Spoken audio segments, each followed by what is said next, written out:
comment dire, c'est une façon de présenter les choses de manière générale, le combat de la France contre le terrorisme et pour la démocratie, qui est, peut-être qu'on peut en parler, qui est épouvantablement fallacieuse, car en réalité, je vais être parfaitement clair là-dessus, la présence militaire française au Mali, en aucun cas, ce n'est pour combattre le terrorisme et pour défendre la démocratie. Ça, c'est de la communication de la part des autorités françaises et de la part de l'armée française. Enfin, de l'armée française, entendez-moi bien, je parle de l'armée en tant qu'institution, je ne parle pas des soldats.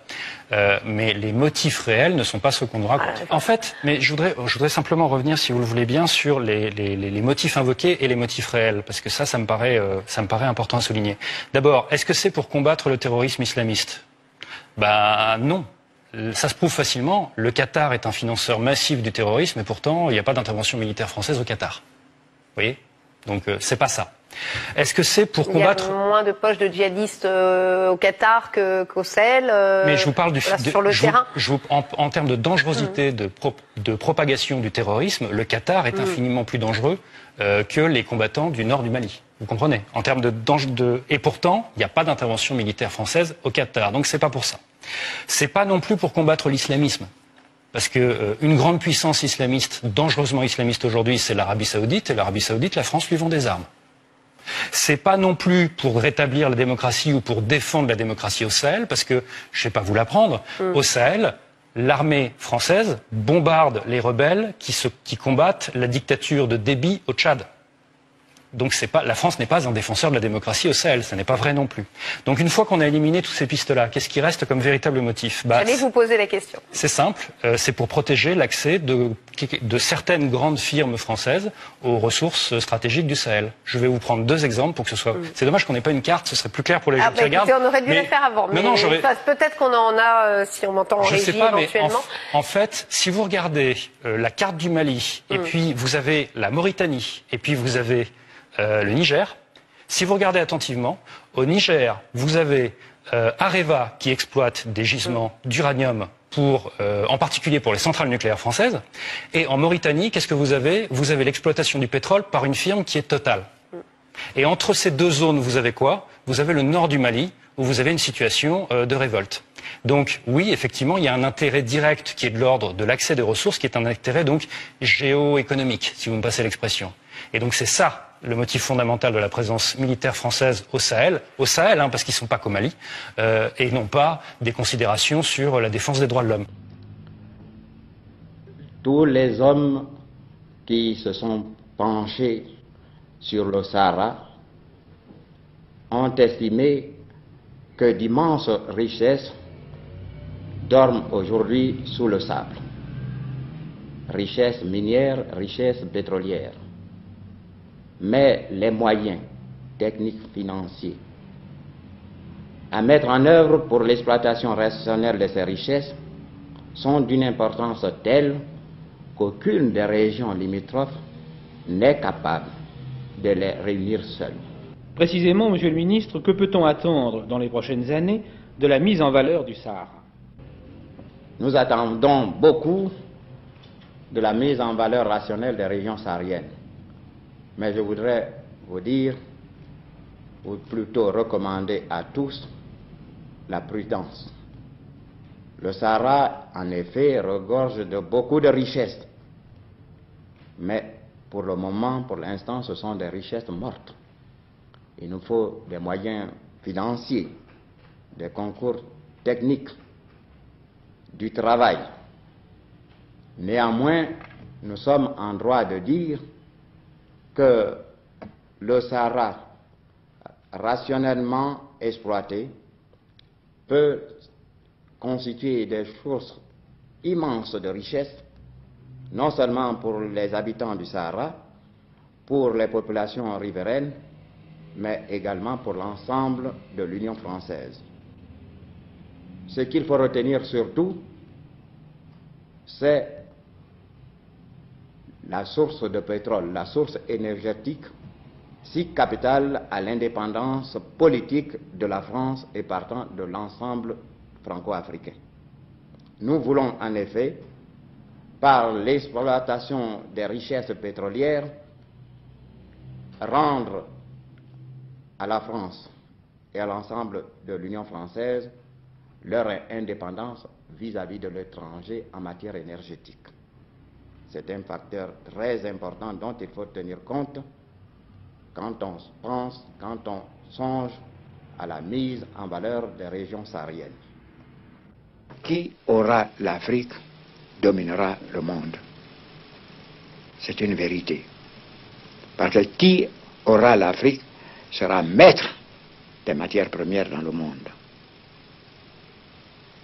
Soit qu'il développe ces matières, valorise ces matières premières pour son économie, ou soit qu'elle empêche que sa matière première parvienne au camp adverse. Et vous savez que l'histoire de la guerre contre le terrorisme en Afrique, la version officielle, présentée, entretenue, financée à travers des médias, des instituts, des ceci, cela, elle donne très peu d'espace à une expression pour une autre analyse, pour voir autre chose. C'est-à-dire que dans cette guerre du terrorisme, il y a deux points qu'il faut bien voir. C'est-à-dire, c'est quoi réellement cette guerre? Ce qui est agité, comme je dis, l'écran médiatique, là, mettons-le de côté. Regardons concrètement. L'enjeu, c'est quoi d'abord? Parce qu'il faut aussi s'entendre sur cet enjeu dont on ne dit pas. C'est quoi l'enjeu? L'enjeu, c'est quoi, les bandits terroristes, là? Non. L'enjeu, c'est cet espace. Qui part de quoi? Qui part des champs gaziers de l'Algérie, du gaz, que la France prend pour son chauffage, et qui traverse et qui va de l'autre côté, l'autre extrémité, c'est quoi? C'est le Niger, et c'est les mines d'Areva. Mines d'Areva. Les mines d'uranium d'Areva, que la France achète à très bon prix, et 2 ampoules sur 3 en France s'allument et marchent grâce à l'uranium du Niger. Cet espace est sujet aujourd'hui à des convoitises. Ça, c'est indéniable. Aujourd'hui, la Chine est toute puissante, elle arrive. La Turquie est en Libye. Les Russes sont en Libye.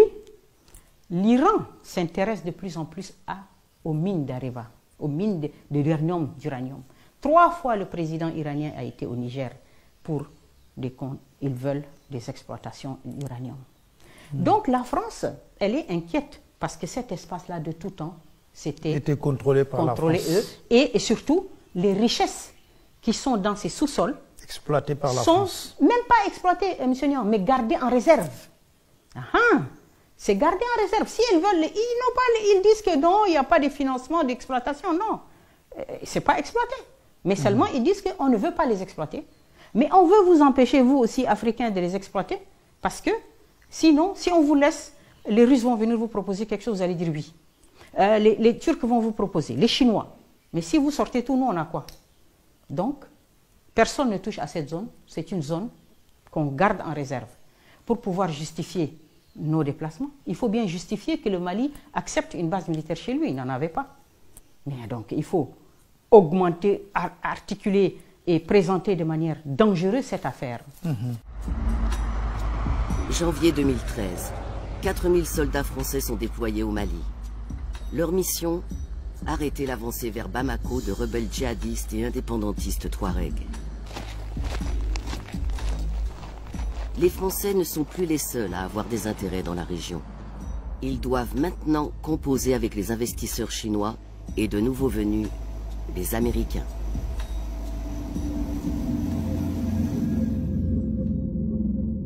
La France-Afrique est devenue le monde-Afrique. Car l'Afrique est maintenant un pion essentiel sur l'échiquier mondial du XXIe siècle.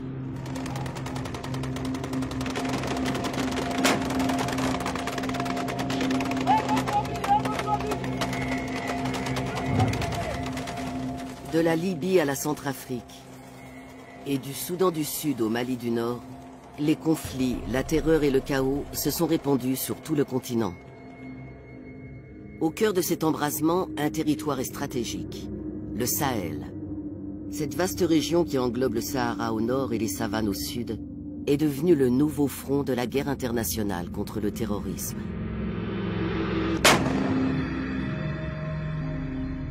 Mais le récit officiel de la guerre contre la terreur masque-t-il une bataille d'une toute autre envergure? Il y a des ressources en abondance. Il y a du gaz, du pétrole, du coltan, de l'or, du cuivre, et la liste ne s'arrête pas là. Toute la période actuelle est marquée par ce qu'on pourrait appeler « a new scramble for Africa », c'est-à-dire un nouveau partage de l'Afrique. La guerre pour contrôler les ressources du XXIe siècle a déjà commencé. Déjà au XIIIe siècle, l'Empire du Mali s'étendait sur une grande partie de l'Afrique occidentale. Il était fabuleusement prospère. Le sel, l'ivoire et l'or en avaient fait un carrefour majeur du commerce de l'époque. Mais très vite, ces richesses ont attisé les conquêtes. Nous avons le sentiment d'être en continuité d'une histoire. Nous sommes la transition entre l'Afrique du Nord et l'Afrique qui touche l'océan, l'Afrique forestière. Et donc, ce point de vue fait que nous avons une position stratégique essentielle. Qui contrôle le Mali contrôle l'Afrique de l'Ouest, pour ne pas dire l'Afrique. C'est une position, c'est absolument clair. Et donc, cet espace devient un espace de convoitise. Dans les années 60, la découverte de gigantesques réserves de pétrole dans le golfe de Guinée attire un nouvel acteur dont les besoins sont énormes. Les États-Unis.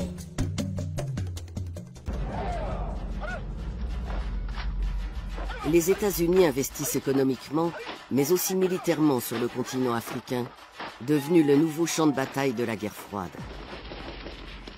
Pour contrer les intérêts soviétiques, les Américains soutiennent secrètement des rébellions armées en Éthiopie et en Angola.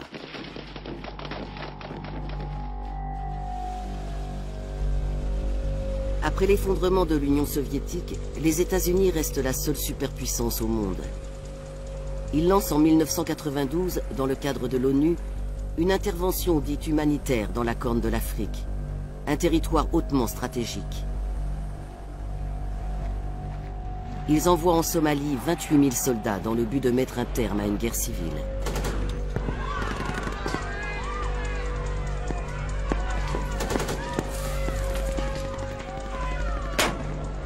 L'opération, qui prend fin 2 ans plus tard, se termine par un désastre.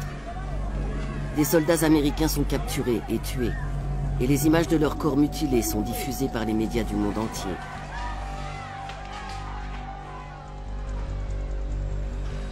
Pour les États-Unis, c'est une humiliation.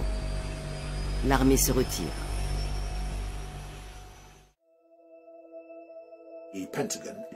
En 2002, le Pentagone a dressé une série de cartes qui délimitaient toute cette partie de l'Afrique comme un couloir terroriste. Le discours officiel du Pentagone était que ces terroristes étaient venus d'Afghanistan, dont ils avaient été chassés par les forces américaines.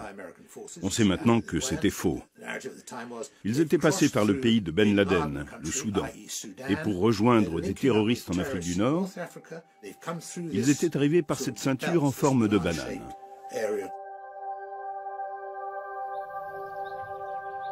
Jeremy Keenan, un professeur et essayiste britannique, a passé 40 ans à étudier le Sahara. Il soutient que le discours de l'engagement militaire des États-Unis pour la région n'est pas seulement sécuritaire. Il y a eu à cette époque aux États-Unis quelque chose de plus important peut-être que le 11 septembre. La publication de ce qu'on appelle communément le rapport Cheney. C'était le premier ordre exécutif donné par le président Bush après son arrivée au pouvoir. Et il consistait à faire le point sur la crise énergétique aux États-Unis. En 1997, l'importation de l'énergie et du pétrole dépassait le niveau de 50%. Psychologiquement, c'était un seuil critique. Ce rapport se focalisait sur les futures ressources de pétrole et naturellement sur l'Afrique, qui promettait de devenir le premier fournisseur de pétrole de qualité susceptible d'alimenter les infrastructures américaines. Encore plus que le Golfe. Si bien que d'un seul coup, l'Afrique a pris une importance cruciale pour la classe politique à Washington. Et plus particulièrement le Sahel, avec au nord, en Algérie et en Libye, les plus grandes réserves pétrolières d'Afrique, et au sud, celles du golfe de Guinée. De surcroît, le Sahara serait riche de gisements pétrolifères encore vierges. Soudain, on s'est mis à parler officiellement du développement d'Al-Qaïda dans cette région d'Afrique. Et c'est ce qui a permis aux États-Unis de justifier un nouveau front contre le terrorisme en Afrique.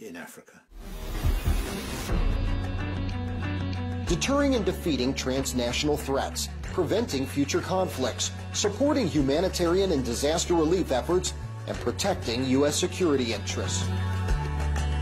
That's the mission of U.S. Africa Command. Ils se sont dit qu'il leur faudrait un poste de commandement séparé, un QG qui se concentrerait sur l'Afrique. Le gouvernement Bush, c'est Donald Rumsfeld qui était à la tête du Pentagone à l'époque, a décidé de créer ce poste de commandement exclusif. Les États-Unis sont le seul pays au monde à avoir divisé la planète en secteurs militaires distincts, qu'ils surveillent et dans lesquels ils possèdent des bases. Il y a Northcom, PACOM, Southcom, EUCOM, CENTCOM et maintenant AFRICOM.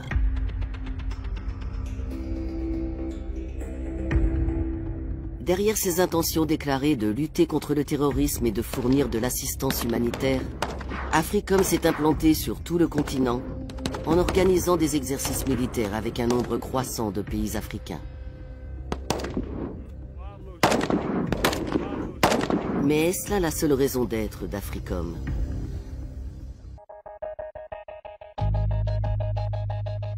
Pékin s'est fermement établi comme un contrepoids aux intérêts français et américains sur le continent. À partir des années 2000, la Chine va les prendre de vitesse, comme dans le reste du monde, en devenant le plus gros partenaire commercial de l'Afrique.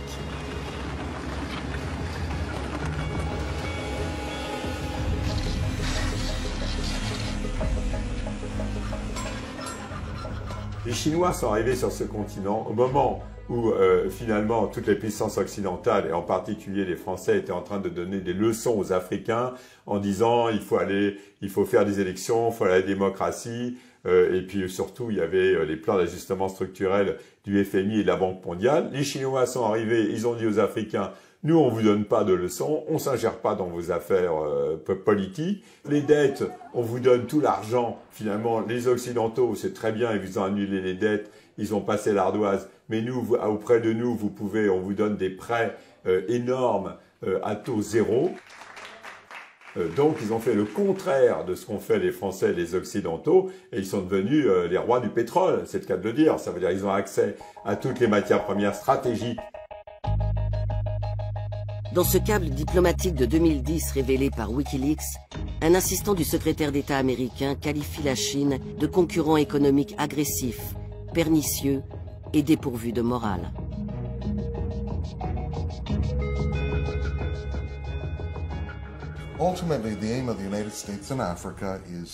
L'objectif réel des États-Unis en Afrique est de mettre en place des mécanismes qui assurent l'accès à des ressources stratégiques essentielles aux industries clés américaines, ainsi que l'accès au pétrole, afin de se poser comme contrepoids à la Chine.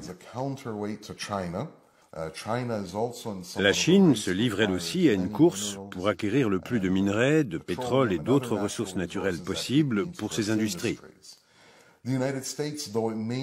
Les États-Unis, bien qu'ils ne soient peut-être plus une puissance industrielle majeure, ont une industrie militaire qui dépend largement de minerais qui ne se trouvent qu'en Afrique. AFRICOM va être le moyen de consolider les intérêts américains sur le continent africain. Mais quand le Pentagone veut installer son poste de commandement sur le terrain, les choses ne se passent pas comme prévu. Les Américains cherchaient à établir le siège d'AFRICOM ainsi qu'un siège de la CIA pour l'Afrique au Mali. Le problème, c'est que les Africains ont une position commune actuellement de refuser l'établissement de nouvelles bases militaires. Cette opposition a obligé les Américains à installer la base de commandement d'AFRICOM à des milliers de kilomètres de là, à Stuttgart, en Allemagne. La résistance contre toute présence militaire américaine est longtemps menée par un leader africain charismatique et fort riche, le même qui est depuis des décennies une sérieuse épine dans le pied de l'Occident. Dès le début de sa carrière en tant que dirigeant politique, Mouammar Kadhafi s'est opposé à toute présence militaire étrangère en Afrique. Une des premières choses qu'il a faites après son arrivée au pouvoir en 1969 a été d'expulser les bases militaires britanniques et américaines de Libye. Et la position de Kadhafi jouissait d'un soutien politique considérable sur le continent. Nelson Mandela partageait quasiment le même point de vue. Il n'était pas question que des forces africaines soient commandées par des représentants militaires étrangers, ni que des militaires étrangers occupent une partie de l'Afrique ou opèrent sur son sol.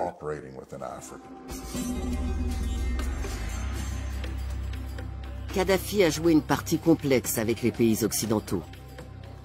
Le président Ronald Reagan le qualifie de chien fou du Moyen-Orient et tente de l'assassiner en 1986 en bombardant son palais. Sans succès.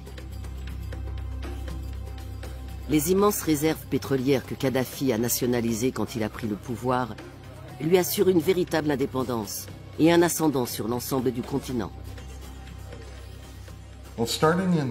À partir des années 90, Kadhafi est devenu une sorte de sommité, une voix prépondérante et sûrement l'une des plus fortes à défendre l'intégration africaine absolue. Il était considéré dans toute l'Afrique comme le successeur de Kwame Nkrumah en ce qui concerne la vision de l'unité africaine. Et ce n'était pas que des belles paroles. Kadhafi tenait non seulement à accélérer ce processus d'intégration, mais aussi à le financer. L'argent du pétrole libyen permet à Kadhafi de développer des projets ambitieux. 300 millions de dollars pour le premier satellite panafricain Rascom. Et 30 milliards pour le plus grand système d'irrigation au monde. En puisant dans les immenses réserves d'eau douce sous le Sahara, il transforme des dizaines de milliers d'hectares de désert libyen en terres agricoles. Kadhafi démontre ainsi que l'Afrique peut se développer sans passer par les banques occidentales ou le Fonds monétaire international. À coût de dizaines de milliards de dollars, la Libye a financé un grand nombre d'institutions économiques comme la Banque africaine de développement ou le Fonds monétaire africain. L'Afrique allait développer ses propres solutions, mettre en place ses propres programmes. Donc l'Afrique, du point de vue de Kadhafi et sous son leadership, est ainsi devenue de plus en plus un bloc et non plus une série de nations individuelles disparates avec lesquelles on pouvait négocier en tête-à-tête et qu'on pouvait monter les unes contre les autres. Lorsque Kadhafi est élu président de l'Union africaine en 2009, les Américains s'inquiètent. Dans un câble révélé par Wikileaks, il note que la Libye va chercher à utiliser la présidence de Kadhafi pour le glorifier et promouvoir son projet d'États-Unis d'Afrique. Les multinationales américaines ont aussi leurs problèmes avec le dirigeant libyen. En particulier, lorsqu'il décide d'annuler un contrat d'1 milliard de dollars avec Bechtel, la plus grande entreprise de travaux publics aux États-Unis, qui entretient des liens étroits avec Washington. Le fait qu'une compagnie ayant le savoir-faire et l'assise financière de Bechtel ne soit pas parvenue à décrocher ce contrat est un avertissement pour les entreprises américaines et occidentales qui cherchent à s'implanter sur le marché libyen en pleine expansion, ainsi que pour les autres entreprises américaines qui envisageraient d'y investir. Kadhafi se met aussi à dos la France.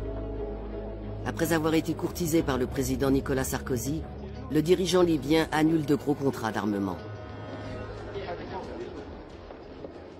On oublie à quel point Sarkozy avait déroulé le tapis rouge à colonel Kadhafi en décembre 2007 et le colonel Kadhafi, en échange, lui avait promis 14 milliards de dollars de contrats. Il y avait une shopping list absolument incroyable. Finalement, Kadhafi a ridiculisé Nicolas Sarkozy parce qu'il n'y a rien eu du tout ou très très peu de choses par rapport à ce qui avait été promis.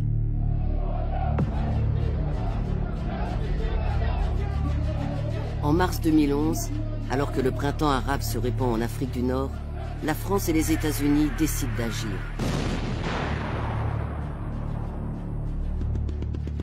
le Conseil de sécurité des Nations Unies donne son aval. La protection des droits de l'homme justifie la guerre. Nos forces aériennes s'opposeront à toute agression des avions du colonel Kadhafi contre la population de Benghazi.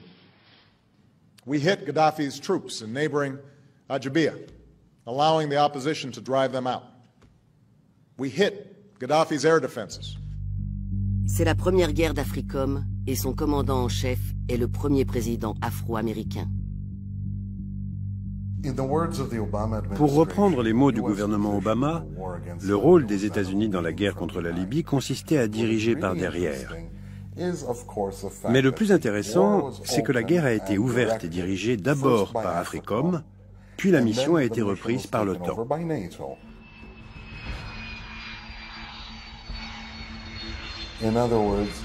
En d'autres termes, ceux qui mènent les opérations à l'OTAN sont eux-mêmes dirigés par les États-Unis qui commandent officiellement l'OTAN. En plus de ça, après l'arrêt des bombardements et avoir fait l'éloge des alliés en Libye, Obama a révélé qu'un certain nombre de bombardements français avaient en réalité été effectués par des pilotes américains.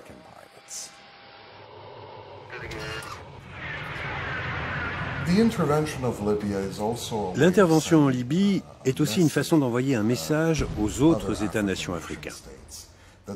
S'ils se lancent dans un processus de défiance radicale, visant à une indépendance radicale, dans un processus nationaliste et anti-impérialiste, il pourrait y avoir des conséquences qui ne sont plus de l'ordre de l'hypothèse. Cela revient à envoyer le signal clair aux États africains qu'il y a des limites dans lesquelles ils doivent opérer et qui ont été fixées par les opérations militaires américaines. En intervenant en Libye, en intervenant quelques mois plus tard au Mali, la France veut réaffirmer son rôle de puissance internationale qui a droit de siéger comme membre permanent au Conseil de sécurité. Je crois qu'on ne le dit pas souvent, mais je crois que l'objectif essentiel de la France est de dire nous sommes une grande puissance. Peut-être nous n'avons pas la puissance économique que nous avions avant, mais nous sommes un grand acteur pour la paix et la stabilité dans le monde. Dans ces confrontations en Nord-Mali, personne ne sait exactement ce qui s'est passé puisque les médias ont été tenus à l'écart de la guerre. Donc il n'y a pas d'images autres que celles qui ont été livrées par l'armée française. Il fallait montrer que l'armée française était extrêmement efficace. Son matériel militaire, c'est mieux que le salon du Bourget, on dit les avions, etc. C'est beaucoup mieux de les voir en opération. Donc les opérations, le renseignement, tout ça était magnifiquement préparé et c'est pour ça que ça donnait à la France un label d'efficacité. Konna, ou ce qu'il en reste aujourd'hui. La ville est un endroit clé pour comprendre ce qui s'est réellement passé pendant l'opération Serval. Konna a été le théâtre d'une bataille décisive avec les combattants islamiques du groupe Ansar Din. C'est ici qu'ils ont été encerclés par les troupes françaises. Un mémorial en hommage aux premiers soldats français tués pendant ces affrontements a été érigé sur l'unique route qui permet d'entrer et de sortir de la ville. Mais ce qui n'a pas été immortalisé est le fait que sur cette même route, un convoi de véhicules transportant des centaines de combattants islamiques et leur chef, Iyad Agali, a réussi à s'échapper sous le nez des Français.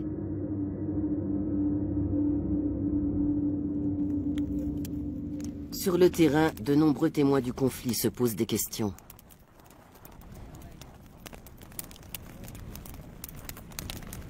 L'attaque de Konna. On a considéré que la France ne voulait pas exterminer les islamistes. Les islamistes ont été repoussés, c'est tout. Ils sont repartis d'où est-ce qu'ils sont venus. Ils sont rentrés par les grandes portes du Sahara du Nord, du désert du Nord. Et ils sont là encore dans le Nord.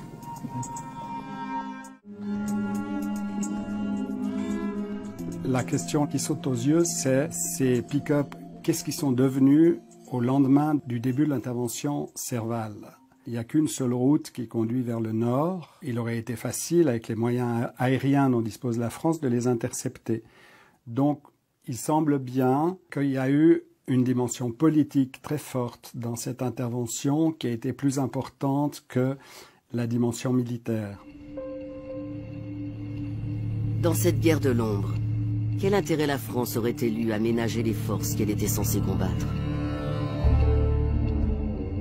Les Français, à travers la firme Areva, exploitent les mines d'Arlit, qui sont à 300 km de la frontière malienne, en face du nord du Mali. Donc ça a été invoqué comme une des causes de l'intervention française parce que c'est une région sensible. Et en même temps, au sud d'Arlit, il y a d'énormes gisements inexploités d'uranium. Et du point de vue de la France, il y a la volonté de garder la main sur les ressources d'uranium qu'elle n'exploite pas pour le moment ou dont elle retarde l'exploitation, mais pour empêcher d'autres d'avoir accès à ces ressources. Les Français étaient favorables et travaillaient à une certaine autonomisation du Nord Mali, Touareg, par rapport à Bamako. Pour forcer le Sud à accepter, à être plus docile au diktat de la France et dire au Nord, c'est grâce à nous que vous avez cette autonomie, donc on travaille la main dans la main. Donc c'est trouver dans ces deux partenaires des avantages.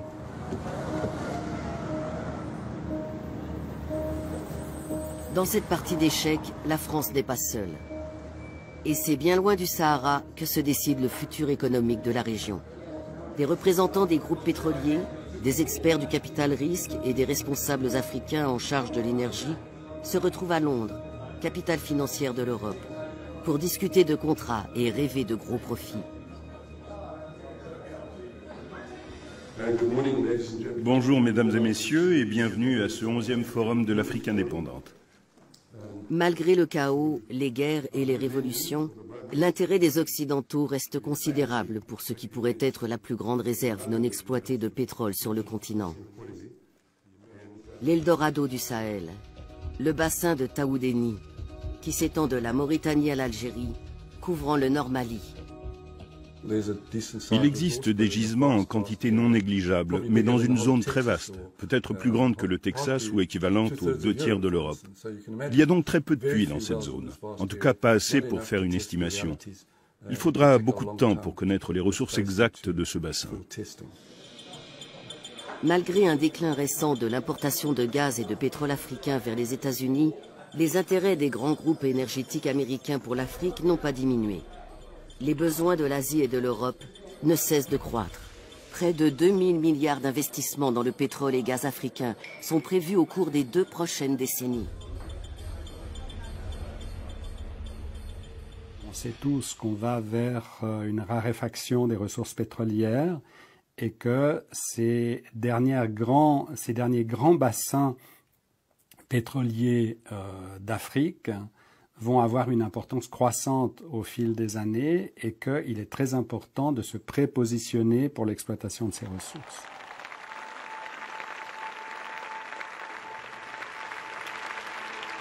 En mai 2014, Obama annonce qu'il va consacrer 5 milliards de dollars supplémentaires à la lutte contre le terrorisme mondial. But as we move to a train and advise mission in Afghanistan, our reduced presence there allows us to more effectively address emerging threats in the Middle East and North Africa. So earlier this year, I asked my national security team to develop a plan for a network of partnerships from South Asia to the Sahel.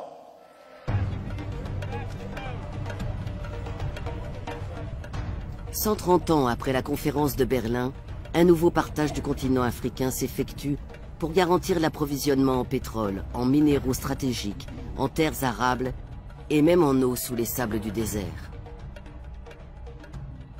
C'est pour cela que la véritable histoire de l'intervention de l'OTAN en Libye reste à écrire. reste à écrire. Mais elle découle de cette affaire non, mais pas du tout, parce que la France à elle seule ne pouvait pas mener cette intervention. Les Britanniques aussi y ont été associés. Il fallait qu'il y ait les États-Unis qui ont été associés, l'ensemble des pays de l'OTAN, même la Norvège y a été associée, le Qatar y a été associé, les Émirats Arabes Unis y ont été associés, l'Arabie Saoudite y a été associée. Mais vous avez été au cœur du système libyen, vous avez été au cœur de l'État libyen. Oui, mais je vais vous dire pourquoi. Je vais vous dire pourquoi. Je pense que Kadhafi a signé son arrêt de mort lorsqu'il a décidé de créer une monnaie commune à l'Union africaine. Car je vous rappelle que la Libye fait partie de l'Union africaine. Que le siège de cette banque, de la banque qui devait émettre cette monnaie, avait déjà été fixé au Cameroun. Je vous rappelle que dans le cadre du financement de cette banque, l'État libyen apportait 90% du capital requis. Ce qui permettait ainsi à l'Union africaine de sortir des griffes, ou des pays membres de l'Union africaine, de sortir des griffes des bailleurs de fonds internationaux dont l'aide repose sur le dollar. Ça a été pour lui une erreur cardinale. Car à partir du moment où il a pris cette décision... C'était en quelle année ? C'était en 2008-2009. Car à partir du moment où il a pris cette décision, il a heurté de front les intérêts des États-Unis et du dollar américain. Et vous avez un deuxième élément. Du temps du régime, les compagnies pétrolières étaient strictement encadrées. Elles avaient des zones qui étaient exploitées, certes, mais elles avaient un quota de production qu'elles ne pouvaient pas dépasser. Il y avait des conditions financières extrêmement sévères. Prenez l'exemple de Total. Total devait reverser à l'État libyen plus de 85% du résultat de l'exploitation des zones pétrolières. À partir du moment où le régime tombait, eh bien, chaque compagnie a fait ce qu'elle a bien voulu faire.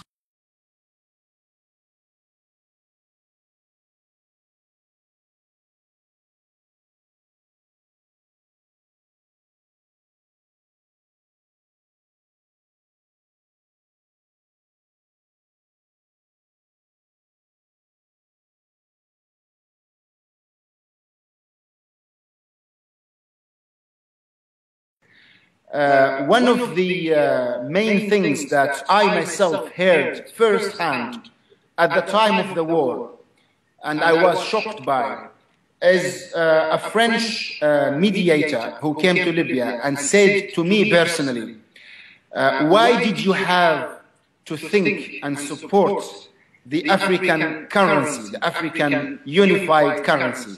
The West sees such economic efforts initiated by Gaddafi in Africa as very, very, very dangerous and destabilizing for the European security, economic security, and for the dominance, imperialist dominance Europe has over Africa. Not many people think that such a project led by Libya to establish the common African market and the united African currency are actually the main reasons, or among the main reasons of NATO's intervention in Libya.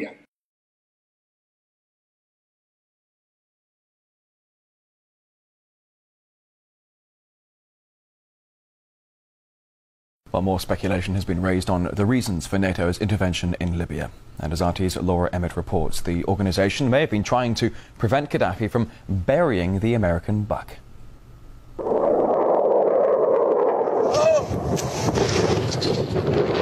According to some, it's about protecting civilians.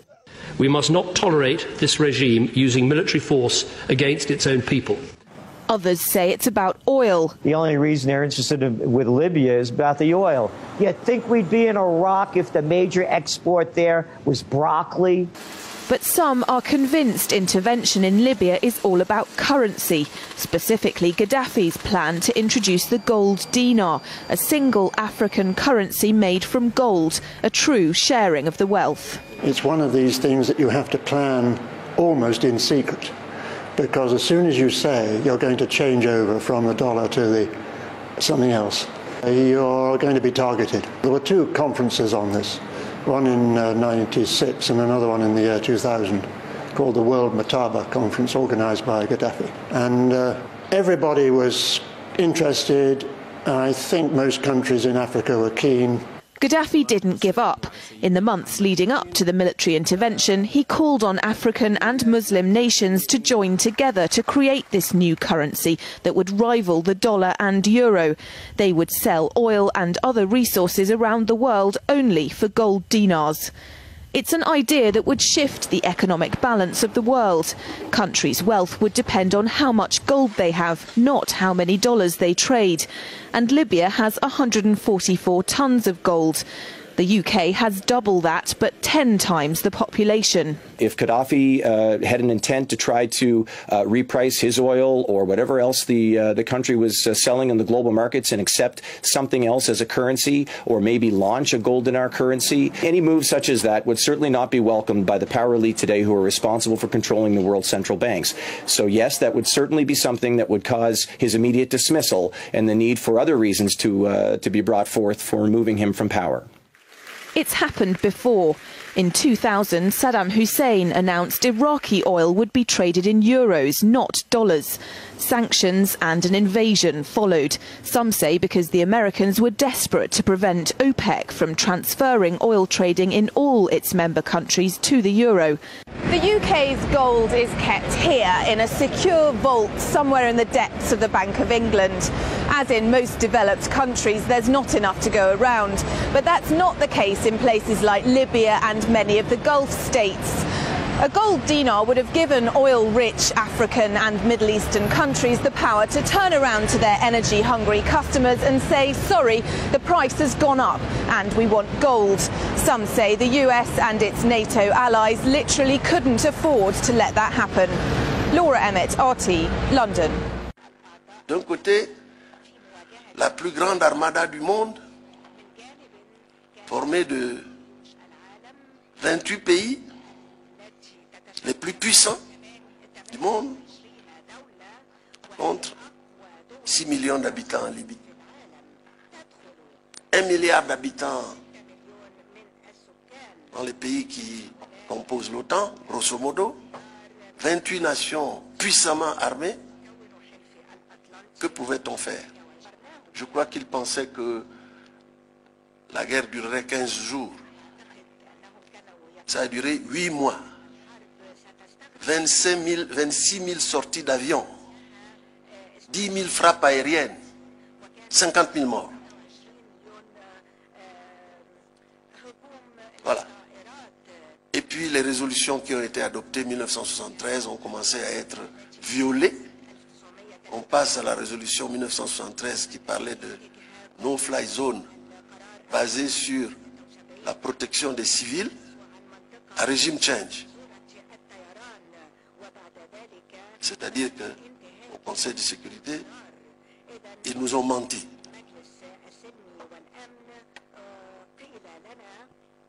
Voilà la situation. Ce qui explique qu'en Syrie, dès qu'ils ont voulu faire la même chose, ils ont eu 2 vétos. Même pas un seul, 2 vétos. Lorsqu'un président de la République française interdit, moi je suis tombé sur le dos quand j'ai entendu ça. Vous savez que l'Union africaine, qui était à l'époque présidée par son Excellence le président Obiang, de la Guinée équatoriale, avait, à propos de la Libye, avait une solution négociée à proposer. Ils ont formé une délégation pour y aller. Et Sarkozy leur dit, je vous interdis de monter dans l'avion, parce que si vous passez l'espace, je vous flingue. Eh bien ça s'appelle de l'irrévérence, c'est de l'irrespect. On ne parle pas comme ça à des pays qui sont souverains. Ce n'est pas que des mots, ça a un sens. Bon, vous savez qu'il y a beaucoup de gens, ils ont la jalousie sur le bien, la richesse des Africains. Aujourd'hui, la crise économique qui secoue aujourd'hui les pays européens, ils tentent de changer l'ordre mondial. Ils tentent de chercher les moyens comme ils veulent. Parce qu'il n'y a pas de possibilité de sauver la situation de la crise. Aujourd'hui, voyez-vous le problème de la Libye? On a réparti les revenus pétroliers. Ça, c'est pareil. Ah, vous voulez dire que les États occidentaux se sont partagés la Libye aujourd'hui? Aujourd'hui, ils veulent changer l'ordre mondial. Ils se sont retrouvés la Libye pour trouver la richesse. C'est le problème qui arrive. Ça, la complicité que la Guinée équatoriale a, parce que la Guinée est un pays riche. Il y a certains États ou certains organismes ou entreprises qui ont besoin de la richesse de la Guinée équatoriale. Vous les connaissez? Non, je ne peux pas parler. Non, mais on a souvent dit que vous faisiez pression. C'est l'intention. C'est l'intention. Alors, vous faites l'objet de pression, Monsieur le Président, de la part des États occidentaux? Oui, toujours. Toujours? Oui. Comment ça se manifeste? Bon, politiquement. Ah bon? Oui. C'est-à-dire, par exemple, comme les biens mal acquis, par hasard? Bon, le problème des biens mal acquis, c'est récent. C'est récent. Oui, toujours j'ai des pressions. Avec certains pays, l'ancienne puissance coloniale, peut-être je suis aujourd'hui comme membre des pays de CEMAC. Il y a la beaucoup communauté de choses. Économique et monétaire d'Afrique centrale. Oui, parce que la Guinée équatoriale tente d'imposer une situation pas pour avoir la transparence dans la situation de CEMAC. Parce qu'il n'y a pas de transparence. Dans la gestion des institutions de la CEMAC, oui, la communauté économique et monétaire par exemple, les mêmes banques centrales, les revenus, c'est-à-dire les intérêts, ne correspondent pas à les Africains. Ah bon? Oui. Mais qui les détourne ces revenus? Je ne sais pas. Monsieur le Président, vous avez une idée? Non. Vous avez une idée? C'est l'ancienne puissance colonisatrice, la France? Oui, la puissance oui. La France, entre autres. Vous savez que j'avais une discussion avec le président Chirac, parce que j'avais mis notre moyen économique à un banc américain. On m'avait accusé d'avoir violé la convention, la règle de CEMAC. J'étais obligé d'apporter tout notre l'argent. Votre trésor? Oui, mais j'ai demandé l'intérêt pour pouvoir gérer bien le fonds de la Guinée équatoriale. Éclairez mon ignorance, Monsieur le Président. Comment la France intervient dans la CEMAC, dans la Banque des États d'Afrique centrale? Vous savez que la France aussi, c'est un pays membre de CEMAC. Oui, parce que la protection de la Guinée, la monnaie, garantie par la France. Elle garantie pour la France. Parce que la France, il y a des bénéfices aussi. Et elle tire de gros bénéfices? Oui, c'est ça. Beaucoup trop pour vous? Je crois que je parle seulement pour le fonds de la Guinée équatoriale. Je ne peux pas toucher les autres pays. Et maintenant, vous avez droit au chapitre puisque vos fonds sont importants au sein de cette Banque des États d'Afrique centrale. C'est le problème. C'est pour ça que vous avez demandé la rotation? Oui, c'est le problème. Parce que j'ai demandé la rotation. Aujourd'hui, le gouverneur, c'est la Guinée équatoriale. C'est un citoyen de la Guinée équatoriale. Ça, il ne plaît pas plusieurs gens, étant membres de CEMAC, que la Guinée soit le pays qui retient aujourd'hui le gouverneur. Parce que le gouverneur, il tente d'imposer la règle de transparence. Il me semble souvent que les Africains ont peur d'être indépendants. Ils ont peur d'être indépendants. Par exemple, je suis en train d'étudier avec le président Bian comment faire pour créer au niveau de l'Afrique une banque d'investissement. Les Africains ont les moyens d'avoir une banque qui soit totalement indépendante des autres. Bon, on n'est jamais totalement indépendant dans le monde éclaté où nous vivons, mais je veux dire de prendre l'initiative. De prendre l'initiative. Au lieu d'être tout le temps dans une politique de mendicité, nous pouvons prendre des initiatives nous-mêmes. Bon, là-dessus aussi nous sommes d'accord. Donc, aujourd'hui, je pense que notre appartenance à l'Afrique, qui est le continent le moins développé du monde, doit s'exprimer en termes très concrets. Et tant que nous ne prenons pas en main notre indépendance et notre capacité à agir nous-mêmes, nous ne nous en sortirons pas. L'Afrique, qui a connu l'esclavage, c'est parce qu'il y avait naissance, il y avait une révolution commerciale qui a eu comme conséquence l'esclavage, donc la première révolution du capitalisme. L'Afrique, qui a connu une deuxième révolution, qui a connu une deuxième conséquence avec la révolution, comment dirais-je, la révolution industrielle, ça a donné la colonisation. Et actuellement, nous sommes dans la troisième révolution, la révolution numérique. Donc l'Afrique doit tirer les leçons du passé, parce que quand vous regardez l'histoire africaine, vous vous rendez compte que c'est à cause du capitalisme, pendant 5 siècles, que nous souffrons. Donc, si ces capitalistes sont encore puissants, et on ne sait pas s'organiser pour faire face à cette puissance, nous allons encore tomber dans un esclavage sur notre propre continent. Parce que ce qui m'a étonné, c'est quelquefois ça me fait rire. Est-ce que les Africains sont conscients? Les élites africaines sont conscientes? Je pose une question. Élite politique comme intellectuelle. Regardez à l'Union africaine, le dernier forum, le 30e sommet, où on a voté, on a nommé Kagame comme président. Le thème c'était lutter contre la corruption pour essayer que l'Afrique se développe. Mais regardez un sujet accessoire. Quand d'autres puissances parlent comment se préparer pour faire face à la guerre qui va éclater. Non, les Africains se retrouvent pour perdre la corruption. Donc les Africains sont encore dans ce qu'on peut appeler les secondaires. Or, l'essentiel est géopolitique. Il y a de nouvelles puissances qui émergent. Il y a des acteurs non étatiques qui sont plus puissants que les États, qui risquent de faire plus mal que d'autres puissances étatiques. Regardez, on n'est pas tellement, on ne suit pas les informations ici. On ne suit pas les informations, ou bien on ne lit pas beaucoup? Je pense que c'est le travail de l'élite. J'ai dit, on vient de connaître, on a un passé douloureux avec le capitalisme. Nous devons être attentifs pour voir, pour suivre de plus près ces mutations, pour éviter que l'histoire se répète. À Davos, il y a eu beaucoup d'interventions, des hommes d'affaires. C'est en Suisse à Davos, forme de Davos, des hommes d'affaires, des militaires, des diplomates, des intellectuels, des journalistes. Et là-bas, on parle d'une crise économique. Cette crise va éclater cette année. Quand la crise va éclater, résultat, il y aura la guerre. Et aujourd'hui, toutes les grandes puissances se préparent à la guerre. Il n'y a que l'Afrique qui ne comprend pas. L'Afrique est dans l'accessoire, il dit non, non, il faut combattre la corruption. Alors que la guerre est à la porte. Donc c'est un peuple qui n'a pas tiré les leçons de l'histoire, qui a connu un passé douloureux.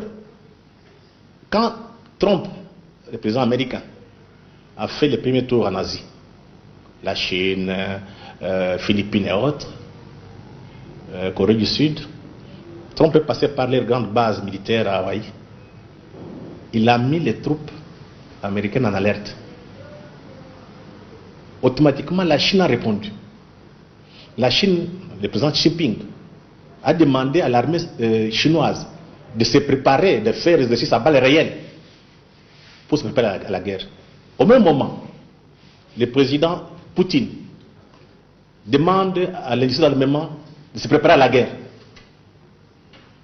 Et la dame, Madame Merkel,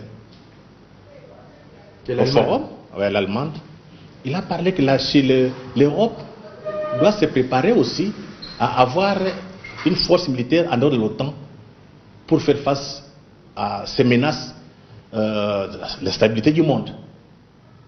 Je vais encore plus loin. Le monde arabe, les présidents, les fils un prince arabe, il a organisé l'Arabie Saoudite.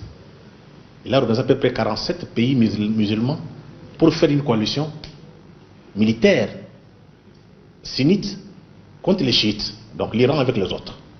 Donc tout le monde se prépare à la guerre. Il n'y a qu'en Afrique où les gens prient pour la paix, où les gens créent des chaos, où les gens se battent contre la corruption. Donc nous sommes, je ne sais pas ce qui nous arrive, nous sommes aveuglés. Nous sommes aveuglés. Donc nous, qui lisons souvent, devons tirer l'attention. Parce que, vous savez, après chaque guerre, les puissants, donc les gagnants, se partagent toujours les espaces, les butins. On redessine les frontières. Or, quand vous venez dans le cas de l'Afrique aujourd'hui, vous prenez le nord de l'Afrique. Vous avez une base américaine. Vous avez la base française. L'Allemagne va s'installer aussi avec sa base. Vous prenez la Corne de l'Afrique. Vous avez la Chine.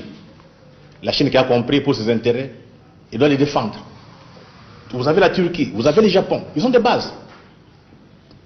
Or, ces gens-là ne vont pas se battre pour notre bien. Le jour où ils vont donc, la guerre éclater, ils vont trouver un compromis. C'est partager l'Afrique. Donc nous sommes sur ce que j'appelle, on est en train de préparer le partage de l'Afrique 130 ans après. J'ai dit il faut que les gens tirent les leçons du passé. Un passé récent. La Libye, on prévoit déjà 3 États. Ce jour-ci? Oui, déjà. Les 4 circulent. La Libye.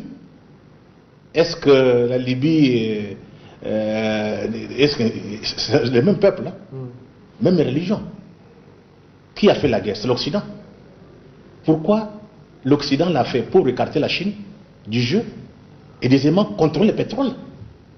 Donc le capitalisme connaît des mutations, on s'en fout de vous.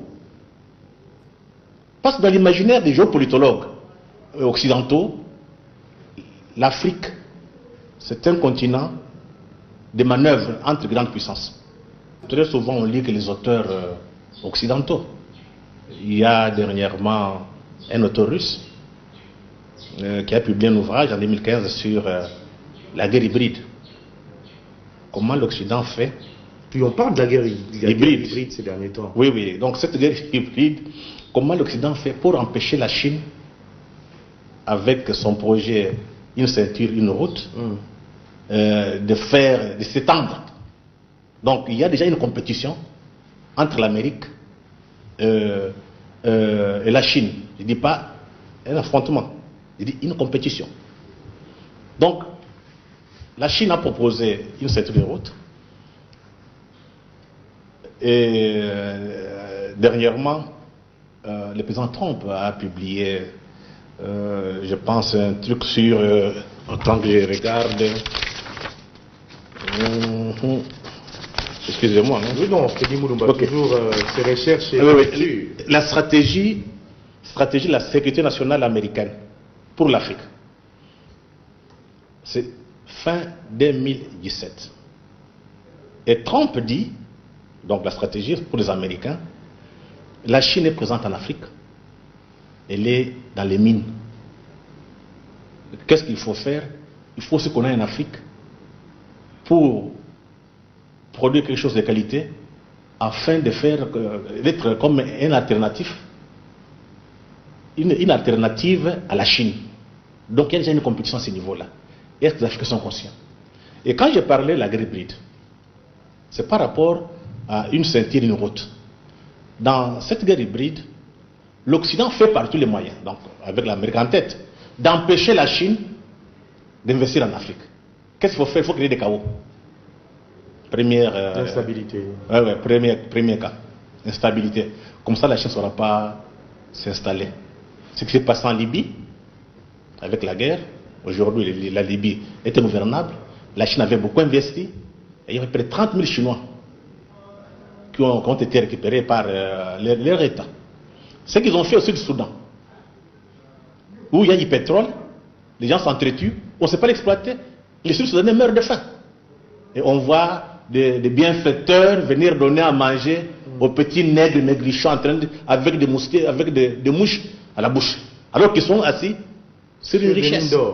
Donc tout ça, empêcher la Chine de mettre la main, c'est la guerre hybride. Deuxième cas de guerre hybride, c'est utiliser, soit à l'intérieur, c'est comme les cas chez nous, les ONG, avec leurs médias, pour créer un chaos et empêcher que la Chine puisse, comment dirais-je, mettre en pratique son projet, une ceinture, une route.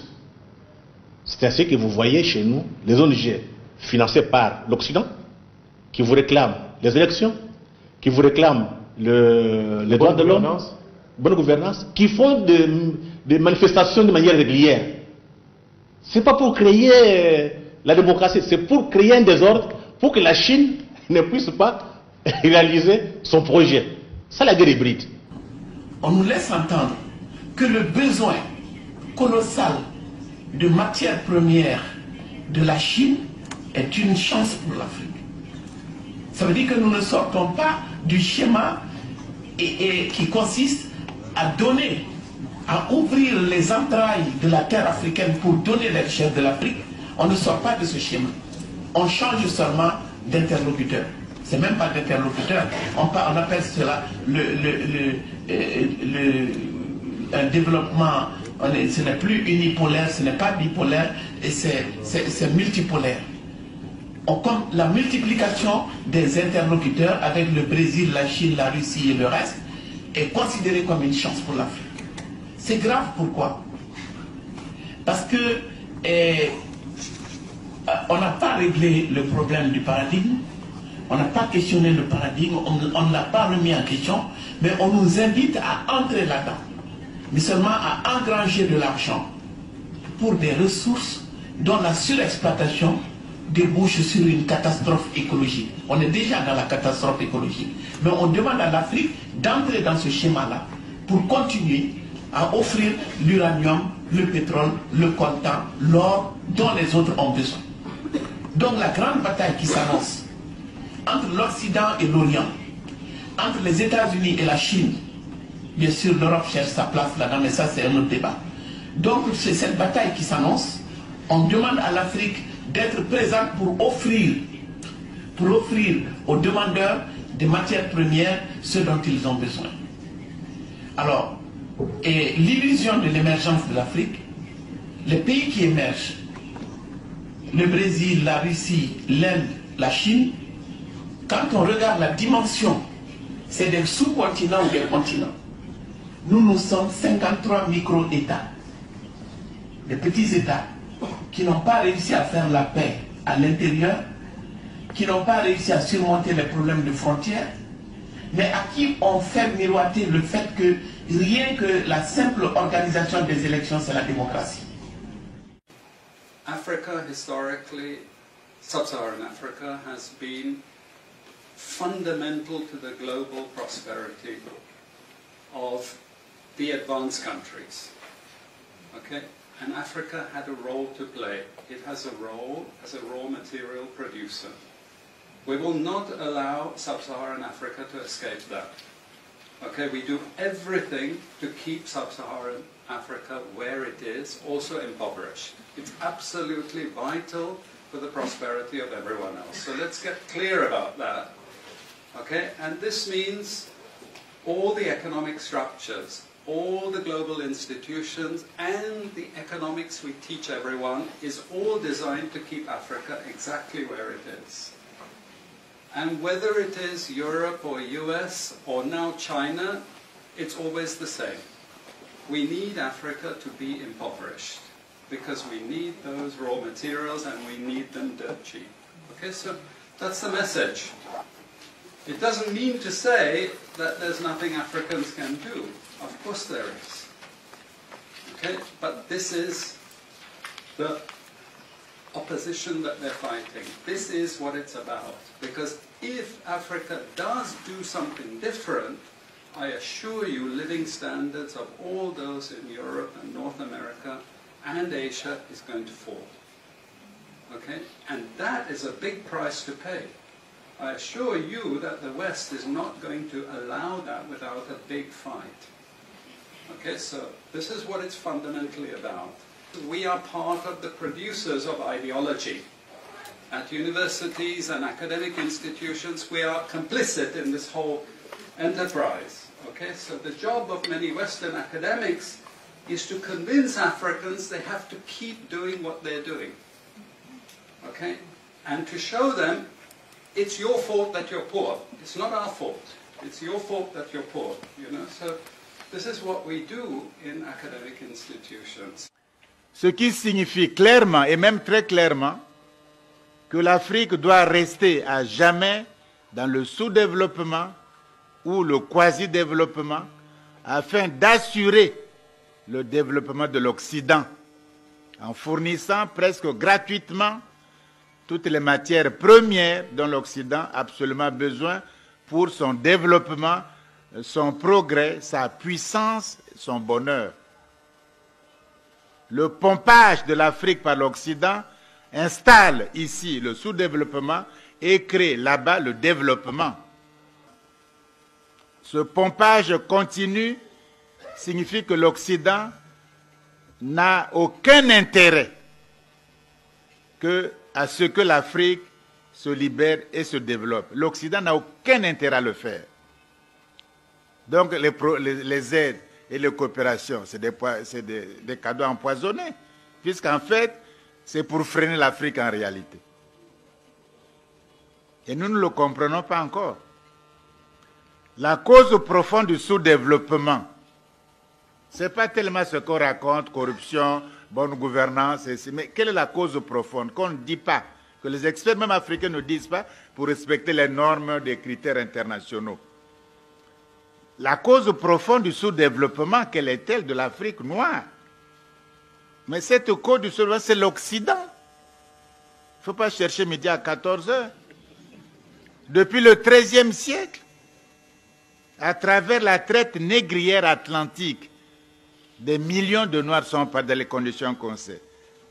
À travers l'esclavage, c'est-à-dire traiter des êtres humains sans droits humains comme des animaux. La colonisation, et on payait même les impôts, on vous coupait les bras, si vous n'avez pas payé l'impôt, même mort. La domination, l'apartheid, la néocolonisation. Alors si l'Afrique possède, voilà la question, si l'Afrique possède la maîtrise de ses ressources minières, de ses forêts, de ses hydrocarbures, de ses eaux maritimes, de ses terres arables, alors l'Occident s'affaiblit inéluctablement. Donc, il faut, pour le salut de l'Occident et la domination des damnés de la terre, comme disait Frantz Fanon, il faut que l'Afrique noire soit toujours asservie, infantilisée, la néocoloniser et du coup la sous-développer. On a intérêt à le faire par tous les moyens. Tous les instituts, toutes les écoles, tous les grands cerveaux européens travaillent sur cette question-là.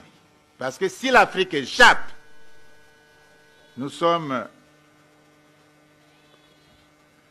La question de l'Afrique n'est donc pas le sous-développement ou le développement. Il faut ouvrir les yeux, ce n'est pas notre question.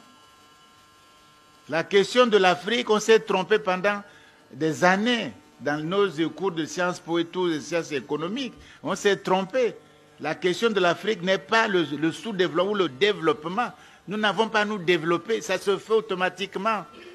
L'enfant qui naît ne se pose pas la question de respirer. S'il a de bons poumons, il respire automatiquement. La question de l'Afrique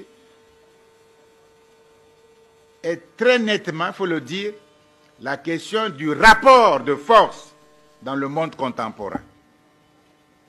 La question du rapport de force dans le monde contemporain. Je vais m'expliquer sur ça, en prenant des images. Pot de terre, c'est-à-dire la céramique, la poterie de terre. Pot de terre contre pot de fer, qui gagne? Qui domine? Qui dirige? Qui fait la loi? C'est tout. Hein? Car les faibles, ceux qui sont, je prends l'image de pot de terre, les faibles, les pauvres, les fragiles, les timides, les balkanisés, on attend quoi? Les balkanisés ne sont qu'au pot de terre. Même il n'y a même pas de sécurité d'un peuple africain.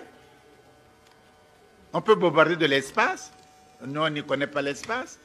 On peut vous bombarder en étant dans l'océan Indien. On peut vous atteindre. Voyez-vous? Donc la question de l'Afrique n'est pas encore une fois le développement, mais la création d'une puissance politique africaine. C'est ça, c'est tout.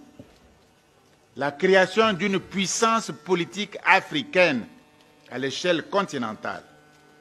Tout le reste trouvera sans délai des solutions convenables. Tout le reste. L'industrialisation, le développement, les routes, tout le reste trouvera. Il faut des États-nations africains locomotives. Parce qu'il faut qu'il y ait ceux qui amènent le train aussi. Hein. Il faut des États africains, nations à l'heure actuelle, des États-nations africains, même si tout le monde, nous sommes tous des pots de terre, mais il faut quand même que certains soient des locomotives, c'est-à-dire des leaders. Si on fait les statistiques honnêtement, au moins 95% de la jeunesse à l'opinion majoritaire donc, du continent, ils sont pour l'État fédéral africain. C'est-à-dire créer une puissance politique africaine. C'est ça qui nous manque le plus. Parce qu'on peut avoir une puissance économique, on peut avoir le franc même, la monnaie, etc. Mais si on n'a pas de puissance politique, on ne se protège pas assez. Aujourd'hui, les États-Unis ont la puissance politique, la puissance économique, la puissance monétaire, culturelle et scientifique. Mais ils ont d'abord eu la puissance politique qui a créé toutes ces autres puissances. Nous, on nous dit de faire l'économie avec les moyennes et petites entreprises. Mais on ne peut pas se développer avec une moyenne entreprise, encore moins avec une petite entreprise. On se développe avec des grandes entreprises, avec la grande industrie. Bon, on nous dit qu'il faut faire le dialogue nord-sud, mais le sud est hyper développé. Le nord est hyper développé, le sud n'est rien. Comment on va dialoguer? Sur quelle base on va dialoguer? C'est le dialogue du pot de fer et du pot de terre. Et quand on voyage ensemble, quand on se cogne, c'est le pot de terre qui sera cassé, vous voyez bien. Donc tout ça, c'est ce qu'on nous raconte aujourd'hui. La Banque mondiale, le Fonds monétaire international et Bruxelles, l'Union européenne à Bruxelles, tout ce qu'ils nous racontent, c'est pour perpétuer la domination du continent africain. La jeunesse n'en veut plus. Et je crois que c'est ça l'espoir. Nous voulons bâtir une puissance politique africaine pour résoudre ensemble nos problèmes monétaires, économiques, scientifiques, de sécurité même du continent africain. Nous sommes des hommes comme des êtres humains. On doit se respecter soi-même. Et que même si les autres ne vous respectent pas, on doit se respecter soi-même et faire le bonheur du continent africain. Aussi, on a trop souffert. Il faut arrêter la souffrance.